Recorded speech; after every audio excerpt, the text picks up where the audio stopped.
Marcus over here. Over. I think I heard you on a podcast the other day mention how the name Jacksaint came about. Just wondered if you could tell the rest of us.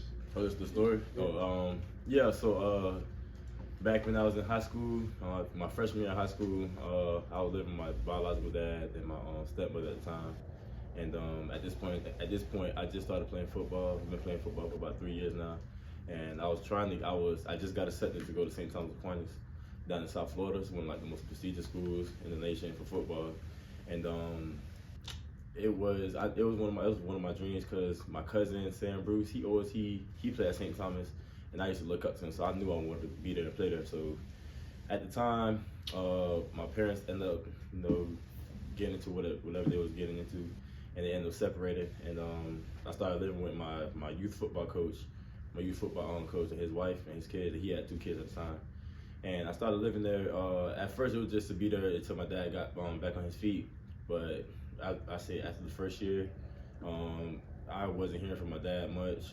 He wasn't calling me. I was trying to call him to get in contact with him. He wasn't answering the phone, nothing like that. So I just stayed there until my senior year when it was time to apply for college and sign my the little.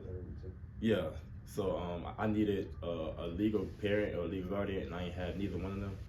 So I was 18 at the time, so I decided, I'm 18, I can make decisions on myself. So I decided to let them adopt me. So that's how I got the last name, Jacksaint.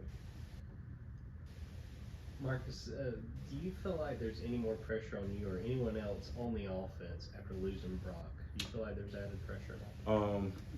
I feel like it's no added pressure, just an opportunity for everybody and as a whole, as a team, to step up in their parts, to just to step up, give 5% better in their grouping, whether that be tight ends, receivers, running backs, D-line, O-line, just everybody to step up and just pick up a slack that's gonna be missing. So yeah, but we feel like next man up, it's a tragic thing that happened with Brock, but we know he's gonna have a speedy recovery, and whoever is in next after him, we had the full confidence he's gonna go out there and execute and play at a high level.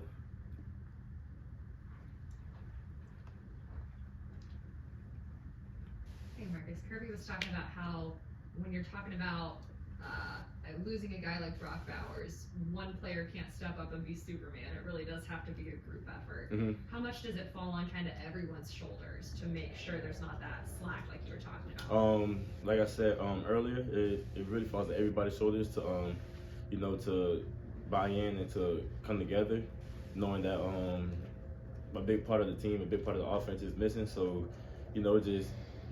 just work coming in every day, especially during this time during this bye week time to get better on ourselves, and just to see what can we do to get better. And then that's right now, that's the plan. That's what we're focusing on right now. Obviously, no one guy can replicate what Brock does, but Oscar Del being in that tight end room, what have you seen from him, and what has sort of allowed him to, even before Brock's injury, emerge as a contributor for Georgia this year? I've seen a tough, resilient guy. Who's young, who came in young, who played young, and who's learning and who's growing.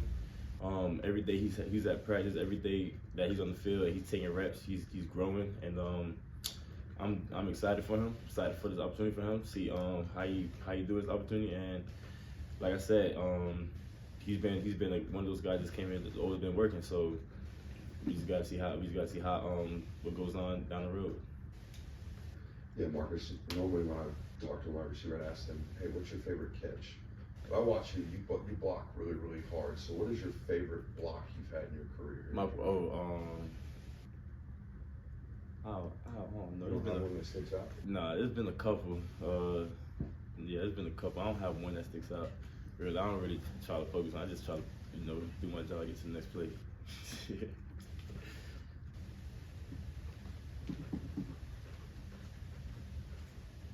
Hey Marcus, I know it's a different type of injury, but you've gone through a pretty significant one earlier in your career. Broxton was one that, the timeline is what it is. I mean, what is your advice to him when you go through an injury that seems like it could be detrimental to a season, for a specific player? To keep your head up, You definitely gonna have doubts. You definitely gonna be down on yourself. You're gonna you're gonna be missing a lot of the team, like just being with the team and doing the things that you were doing all year and the work on the ground. You're gonna miss that part, but definitely keep your head up. It's time for you to get your mind right, so basically get your body right and focus on the injury. Focus on trying to get back. Focus on trying to get healthy. So I know Brock, he's a hard worker, and he comes in and he works his tails off every day. So he's gonna attack this like he attacks everything. Marcus, not having George Pickens and A.D. Mitchell for long stretches, last couple of years, and you guys still winning, the national title. Is that something that you guys can remember that losing a talent like Brock, is something that you might be able to overcome? Like I said earlier, it's something that we're gonna have to overcome. Something that we're gonna have to, gonna have to step up and play better, perform at a better. Perform at a high level. So even though we're missing a piece to the puzzle, but like I said, we got other guys that's ready to step up and be the next man up. Marcus, I don't know if you guys have watched the replay of the game yet, and I know there's nothing. Kirby made it clear there's nothing good about throwing interceptions, but to see your quarterback hit somebody like that, did it catch you off guard a little bit? Carson did like to play up like that. Yeah, that definitely caught me off guard. I was in on that play too, and I'm watching him coming down, and I was not expecting him to throw his body at him like that. But that just shows you the type of guy Carson is. Even though he's a quarterback, he's not scared to get hit. He's not scared to hit somebody. So it's that type of toughness and the type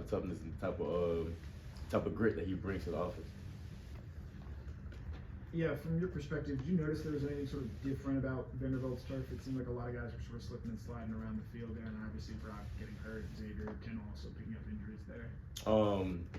I guess the turf was slippery a little bit, but like I said, we can't really control that. The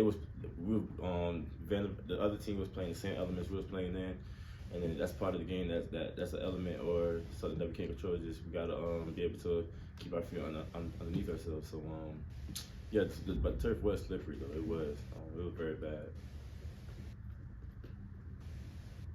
More questions for Marcus? All right, we got one more? Yeah.